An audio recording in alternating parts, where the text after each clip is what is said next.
হরে কৃষ্ণ।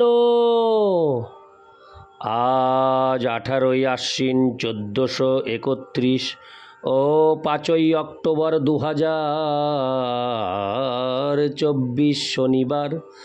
আজ আমি শ্রীমদ্ ভাগবতম পাঠ করছি। শ্রীমদ্ ভাগবতমের তৃতীয় স্কন্ধ নবম অধ্যায় সৃজনী শক্তির জন্য ব্রহ্মার প্রার্থনার শ্লোক 11 ও শ্লোক 12। হরে কৃষ্ণ হরে কৃষ্ণ কৃষ্ণ কৃষ্ণ হরে হরে, হরে রাম রাম রাম হরে হরে। শ্লোক 11। তং ভক্তি যোগ পরিভাবিত হৃৎসরজ আস্যে শ্রুতে ক্ষিত পথ ননু নাথ পুংসাম যদ্দীয়া ত উরুগায় বিভাবয়ন্তি তত্তদপু প্রণয়সে সদনুগ্রহায়। অনুবাদ: হে প্রভু, আপনার ভক্তেরা যথাযথভাবে শ্রবণ করার মাধ্যমে আপনাকে দর্শন করতে পারেন এবং তাদের হৃদয় তখন নির্মল হয় এবং সেখানে আপনি আপনার আসন গ্রহণ করেন। আপনার ভক্তদের প্রতি আপনি এতই কৃপাময় যে যেই রূপে তারা নিরন্তর আপনাকে চিন্তা করেন তাদের কাছে আপনি আপনার সেই প্রকার দিব্য এবং শাশ্বত স্বরূপ প্রকাশ করেন। তাৎপর্য: এখানে উল্লেখ করা হয়েছে যে ভক্ত ভগবানের যেই রূপের যেই রূপের আরাধনা করেন সেই রূপে ভগবান তার কাছে প্রকাশিত হন। এই উক্তিটি ইঙ্গিত করে যে ভগবান ভক্তের ইচ্ছার এতই অধীন হন যে ভক্ত যেই রূপে তাকে দর্শন করার জন্য দাবি করেন সেই রূপে তিনি নিজেকে প্রকাশিত করেন। ভক্তের এই দাবি ভগবান পূর্ণ করেন, কেননা তিনি ভক্তের প্রেম ভক্তির বশীভূত। এই তত্ত্ব ভগবদ গীতায় 4:11 প্রতিপন্ন হয়েছে যে যথা মাং প্রপদ্যন্তে তাং তথৈব ভজাম্যহম। কিন্তু এখানে আমাদের মনে রাখতে হবে যে ভগবান ভক্তের আজ্ঞাবাহক নন। এই শ্লোকটিতে বিশেষভাবে উল্লেখ করা হয়েছে তং ভক্তি যোগ পরিভাবিত। এর দ্বারা সুপক্ষ ভক্তি বা ভগবত প্রেমের দ্বারা লভ্য দক্ষতা লাভকে সূচিত করছে। ভগবত ভক্তির অনুশীলনের ফলে ধীরে ধীরে শ্রদ্ধা থেকে এই প্রেমের স্তর লাভ হয়। শ্রদ্ধার প্রভাবে আদর্শ ভক্তের সঙ্গ লাভ হয় এবং এই সঙ্গ প্রভাবে ভজন ক্রিয়া শুরু হয়, যার অর্থ হচ্ছে যথাযথভাবে দীক্ষা গ্রহণ করে শাস্ত্র নির্দেশ অনুসারে ভক্তির প্রাথমিক কর্তব্যগুলি সম্পাদন করা। এখানে শ্রুতেক্ষিত শব্দটির মাধ্যমে সেই কথা স্পষ্টভাবে বোঝানো হয়েছে। শ্রুতেক্ষিত পন্থা হচ্ছে জড় ভাবাবেগ থেকে মুক্ত বৈদিক জ্ঞান সম্পন্ন আদর্শ ভক্তের কাছে শ্রবণ করা। এই শ্রবণের মাধ্যমে নবীন ভক্ত সমস্ত জড় আবর্জনা থেকে মুক্ত হন এবং তার ফলে তিনি বৈদিক শাস্ত্রে বর্ণিত ভগবানের অসংখ্য দিব্য রূপের কোনো একটির প্রতি আসক্ত হন। ভগবানের কোনো এক রূপের প্রতি ভক্তের এই আসক্তি স্বাভাবিকভাবে বিকশিত হয়। প্রতিটি জীবই কোনো একটি বিশেষ অপ্রাকৃত সেবার দ্বারা ভগবানের প্রতি আসক্ত, কেননা প্রতিটি জীবই তার স্বরূপে ভগবানের নিত্য দাস। শ্রী শ্রী চৈতন্য হরে কৃষ্ণ, শ্রী চৈতন্য মহাপ্রভু বলেছেন, জীবের স্বরূপ হয় কৃষ্ণের নিত্য দাস। তাই প্রতিটি জীবেরই পরমেশ্বর ভগবানের সঙ্গে বিশেষ সেবার এক নিত্য সম্পর্ক রয়েছে। ভগবানের প্রতি বৈদিক ভক্তির অনুশীলনের ফলে এই বিশেষ আসক্তির বিকাশ হয়। এইভাবে ভক্ত ভগবানের শাশ্বত রূপের প্রতি আসক্ত হন, যেন পূর্ব থেকেই তার সেই নিত্য আসক্তি ছিল। ভগবানের বিশেষ রূপের প্রতি এই আকর্ষণকে বলা হয় স্বরূপ সিদ্ধি। ভগবান শুদ্ধ ভক্তের বাসনা অনুসারে তার হৃদয় কমলে বিরাজ করেন এবং তার ফলে ভগবান কখনো তার ভক্ত থেকে বিচ্ছিন্ন হন না, যা পূর্ববর্তী শ্লোকে প্রতিপন্ন হয়েছে। ভগবান কিন্তু তা বলে কখনো নিষ্ঠাহীন অসাধু পূজকের কাছে নিজেকে প্রকাশ করেন না, যারা তাকে তাদের স্বার্থ সাধনের জন্য ব্যবহার করতে পারে। সেই কথা ভগবদ্গীতায় 7:25 প্রতিপন্ন হয়েছে।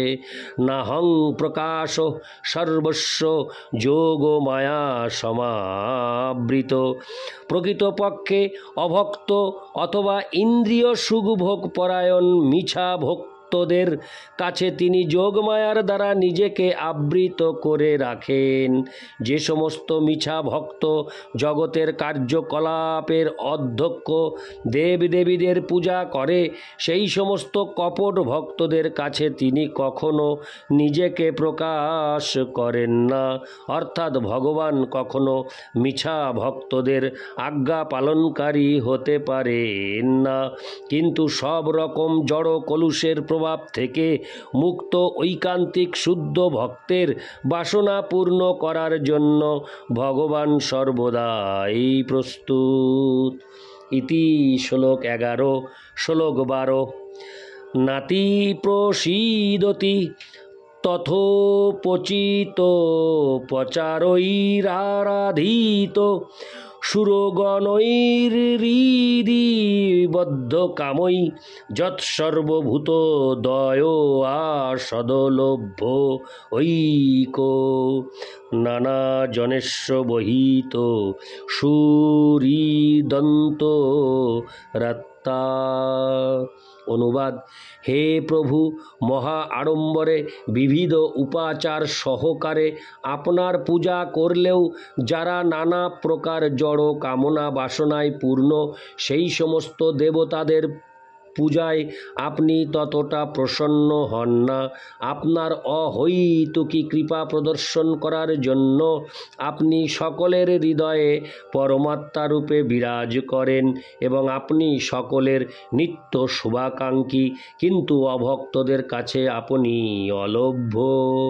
তাৎপর্য: স্বর্গলোকের দেবতারা, যারা জড় জগতের বিভিন্ন বিভাগের প্রশাসক, তারাও ভগবানের ভক্ত, কিন্তু তা সত্ত্বেও তাদের জড়জাগতিক ঐশ্বর্য এবং ইন্দ্রিয় সুখ ভোগের বাসনা রয়েছে। ভগবান এতই কৃপাময় যে তিনি তাদের বাসনারও অতীত সব রকম জড় সুখ প্রদান করেন, কিন্তু তিনি তাদের প্রতি সম্পূর্ণরূপে সন্তুষ্ট নন, কেননা তারা তার শুদ্ধ ভক্ত নন। ভগবান চান না যে তার অসংখ্য সন্তানদের মধ্যে, জীবেদের মধ্যে একজনও ত্রিতাপ দুঃখ সমন্বিত এই জড় জগতে নিরন্তর জন্ম মৃত্যু জড়া হরে কৃষ্ণ জরা এবং ব্যাধির দুঃখ ভোগ করুক। স্বর্গের দেবতারা এবং এই পৃথিবীরও অনেক ভক্ত জড় সুখ ভোগ করার জন্য এই জড় জগতে থাকতে চান। নিম্নতর জীবনে অধঃপতিত হওয়ার বিপদ সত্ত্বেও তারা তা করেন এবং তার ফলে ভগবান তাদের প্রতি অসন্তুষ্ট হন। শুদ্ধ ভক্তেরা কখনো কোনো রকম জড় সুখের বাসনা করেন না, আবার তারা এর বিরোধীও নন। তারা তাদের সমস্ত কামনা বাসনা ভগবানের বাসনার সঙ্গে সংযোজন করেন এবং তাদের ব্যক্তিগত স্বার্থে কোনো কিছু করেন না। অর্জুন তার একটি সুন্দর দৃষ্টান্ত। পারিবারিক স্নেহের বশবর্তী হয়ে অর্জুন যুদ্ধ করতে চাননি, কিন্তু ভগবদ্ গীতা শ্রবণ করার পর তিনি ভগবানের ইচ্ছা অনুসারে যুদ্ধ করতে সম্মত হন। ভগবান তাই তার শুদ্ধ ভক্তদের প্রতি অত্যন্ত প্রসন্ন হন, কেননা তারা তাদের ইন্দ্রিয় তৃপ্তির জন্য কোনো কিছু না করে কেবল ভগবানের ইচ্ছা অনুসারে সব কিছু করেন। পরমাত্মারূপে ভগবান সকলেরই হৃদয়ে বিরাজ করেন, সর্বদা সকলকে সৎ উপদেশ প্রদান করেন। তাই সকলেরই কর্তব্য হচ্ছে এই সুযোগের যথার্থ সদ্য ব্যবহার করে সর্বতোভাবে ভগবানের প্রেমময়ী সেবায় যুক্ত হওয়া। অভক্তেরা দেবতাদের মতো নয়, আবার শুদ্ধ ভক্তদের মতো নয়। তারা ভগবানের সঙ্গে অপ্রাকৃত সম্পর্ক স্থাপনে বিমুখ। তারা ভগবানের বিরুদ্ধে বিদ্রোহ করে এবং নিরন্তর তাদের কার্যকলাপের প্রতিফল ভোগ করে। ভগবদ্ গীতায় 4:11 উল্লেখ করা হয়েছে, যে যথা মাং প্রপদ্যন্তে তাং তথৈব ভজাম্যহম। হরে কৃষ্ণ।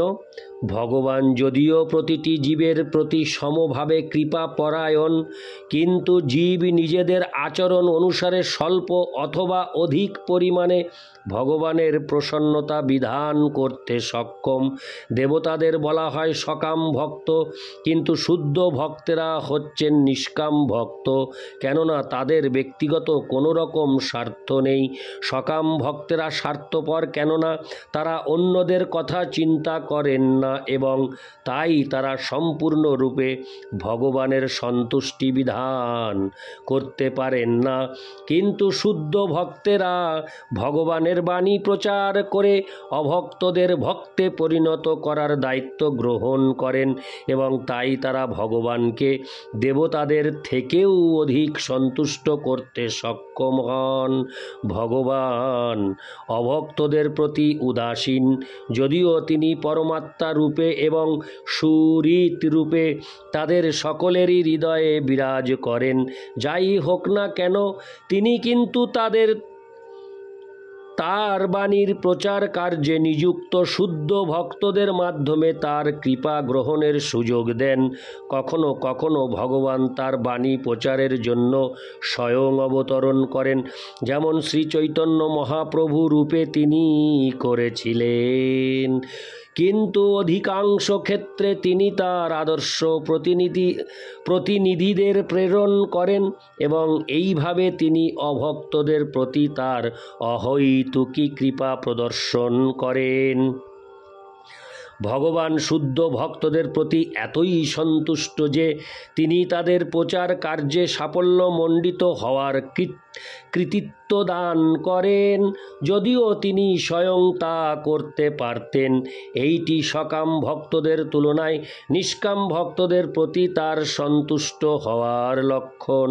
এই প্রকার চিন্ময় কার্যকলাপের দ্বারা ভগবান যুগপৎ পক্ষপাতিত্বের অভিযোগ থেকে মুক্ত হন এবং তার ভক্তদের প্রতি প্রসন্নতা প্রদর্শন করেন। এখন প্রশ্ন উঠতে পারে, যদি ভগবান অভক্তদের হৃদয়েও বিরাজ করেন, তাহলে কেন তারাও ভক্ত হয় না? তার উত্তরে বলা যায় যে দুরাগ্রহী অভক্তেরা ঊষর ভূমির মতো অথবা ক্ষারযুক্ত ক্ষেত্রের মতো, যেখানে কোনো রকম কৃষিকার্য সফল হয় না। ভগবানের বিভিন্ন অংশরূপে প্রতিটি জীবেরই অনুসদৃশ স্বাতন্ত্র্য রয়েছে এবং সেই স্বাতন্ত্র্যের অসৎ ব্যবহারের ফলে অভক্তেরা ভগবান এবং ভগবানের বাণী প্রচারে লিপ্ত শুদ্ধ ভক্তদের প্রতি একের পর এক অপরাধ করে। তার ফলে তারা ক্ষারযুক্ত জমির মতো ঊষর হয়ে যায়, যেখানে ভগবত ভক্তির বীজ অঙ্কুরিত হতে পারে না। ইতি শ্লোক 12। नारायण हे नारायण भवभयहरणं नारायण। हरे कृष्ण। जय राधे राधे गोविंद, जय राधे, हरि बोल।